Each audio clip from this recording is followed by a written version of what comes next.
नमस्कार,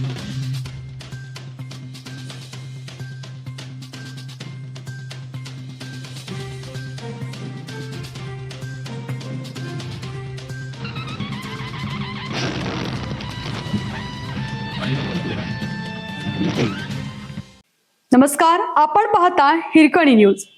हिरकणी न्यूज प्रत्येक क्षण ताज्या घडामोडी आणि महत्त्वाच्या प्रत्येक बातमीसाठी नेहमी तत्पर. मिरजेत वंचित बहुजन आघाडीचा यलगार, बाईक रॅली काढत पुकारला बंद. नीट पेपरफुटी आणि विद्यार्थ्यांवरील लाठीचार्जच्या निषेधार्थ शहर ठप्प. नीट पेपरफुटी प्रकरणी दिल्लीतील विद्यार्थी आंदोलनावर झालेल्या पोलिसांच्या लाठीचार्जच्या निषेधार्थ वंचित बहुजन आघाडीने दिलेल्या महाराष्ट्र बंदच्या हाकेला मिरजेत मोठा प्रतिसाद मिळाला. वंचित बहुजन आघाडीच्या कार्यकर्त्यांनी शहरातून भव्य बाईक रॅली काढत मिशन चौक, शनिवार पेठ, सराफकट्टा रोडसह प्रमुख बाजारपेठांमध्ये जोरदार घोषणाबाजी केली. रॅली दरम्यान व्यापाऱ्यांना दुकाने बंद ठेवण्याचं आवाहन करण्यात आलं. व्यापाऱ्यांनीही बंदला प्रतिसाद दिल्याने काही काळ मिरजेतील मुख्य बाजारपेठ पूर्णपणे ठप्प झाली. यावेळी कार्यकर्त्यांनी दिल्लीतील आंदोलनकर्त्या विद्यार्थ्यांवर झालेल्या लाठीचार्जचा तीव्र निषेध व्यक्त केला.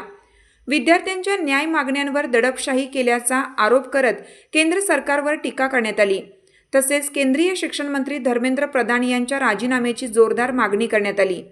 अचानक पुकारण्यात आलेल्या बंदमुळे शहरातील व्यापार, उद्योग आणि दैनंदिन व्यवहारांवर काही काळ परिणाम झाला. कोणताही अनुचित प्रकार घडू नये यासाठी मिरज पोलिसांनी शहरात चोख बंदोबस्त ठेवला होता. नीट परीक्षेतील कथित गैरप्रकारांविरोधात देशभरात विद्यार्थ्यांचे आंदोलन सुरू असून या आंदोलनाला विविध राजकीय पक्षांचा पाठिंबा मिळत असल्याचे मिरजेतील या बंद आंदोलनातून दिसून आले. भारतरत्न परमपूज्य डॉक्टर बाबासाहेब आंबेडकर यांना त्रिवार वंदन करून आज बहुजन वंचित आघाडीचे राष्ट्रीय अध्यक्ष बाळासाहेब आंबेडकरांनी महाराष्ट्र राज्य बंद करायचं आव्हान या ठिकाणी केलेलं आहे.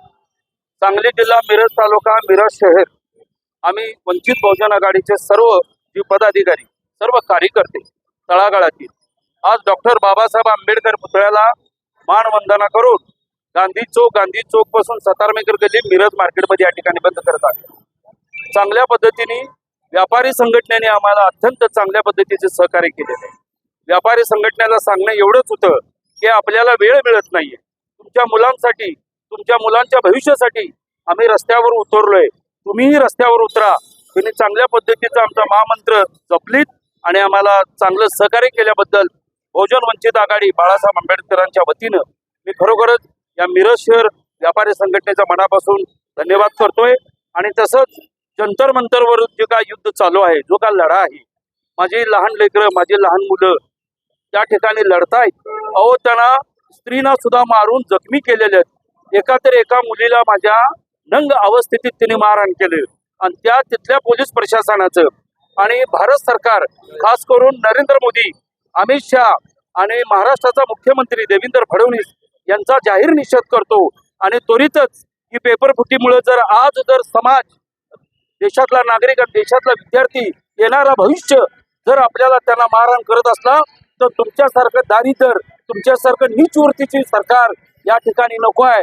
आम्हाला सरकार बदलायचं आहे आणि सरकार या ठिकाणी असं आणायचं आहे की समाजामध्ये समता निर्माण झाली पाहिजे. समाजातल्या गोरगरीब लेखांना न्याय मिळाला पाहिजे.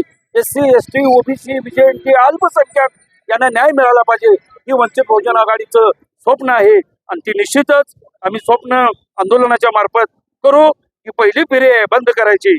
इथून पुढच्या काळामध्ये जर करता त्या विद्यार्थ्यांना न्याय नाही मिळाला, आम्हाला न्याय नाही मिळाला तर आम्ही पुढच्या काळामध्ये आत्मदहन करू असं या ठिकाणी आवाहन करतो. थांबतोय. जय भीम, जय भारत, जय प्रकाश आंबेडकर. गेल्या अनेक वर्षापासून या भारत देशामध्ये अराजकता, हिटलरशाही माजलेली आहे. त्याचाच प्रत्यय म्हणून या देशाचा प्रधानमंत्री हा मोदी आपण हुकुमशाह असल्यासारखं वागत आहे आणि या देशाच्या सगळ्या अर्थव्यवस्था खिळखिळीत करण्याचं काम सुरू केलेलं आहे. त्याचाच प्रत्यय म्हणून आज या भारत देशामध्ये मुलांच्या भविष्याचा प्रश्न निर्माण झालेला आहे. त्याचा प्रश्न निर्माण करून त्याने या देशामध्ये पेपरफुटीसारखं प्रकरण निर्माण केलं आणि या देशातल्या मुलांचं भविष्य अंधारात झोकून टाकलेलं आहे. अशा या मोदी सरकारचा वंचित बहुजन आघाडीच्या वतीने मी पहिला निषेध व्यक्त करतो आणि या वंचित बहुजन आघाडीच्या वतीनं मी सरकारला आवाहन करतो की या जंतर मंतरवरती चाललेल्या विद्यार्थ्यांच्या आंदोलनामध्ये जे तुम्ही जे गालबोट लावत आहे आणि विद्यार्थ्यांना तुम्ही दहशतवादी म्हणत आहे, आतंकवादी म्हणत आहे. जर या देशाचा नागरिक आणि विद्यार्थी जर आतंकवादी असेल तर तुम्ही कोण आहात हे आता ठरवायची वेळ आलेली आहे. या मोदी सरकारनं ध्यानात घेतलं पाहिजे. इथला नागरिक, इथला विद्यार्थी कुठलाही आतंकवादी नसून तो या देशाचा सार्वभौम नागरिक आहे आणि त्याला भविष्य घडवणं आणि त्याचं भविष्य निर्माण करणं हे आपलं प्रथम कर्तव्य आहे. हे मोदी सरकारनं विसरलं नाही पाहिजे. तर येणाऱ्या काळामध्ये हे जर थांबलं नाही आणि शिक्षण मंत्र्याचा राजीनामा घेतला नाही तर वंचित बहुजन आघाडी या संपूर्ण महाराष्ट्रामध्ये एक वेगळं आंदोलन निर्माण करेल. याची नोंद सरकारनं घेतली पाहिजे.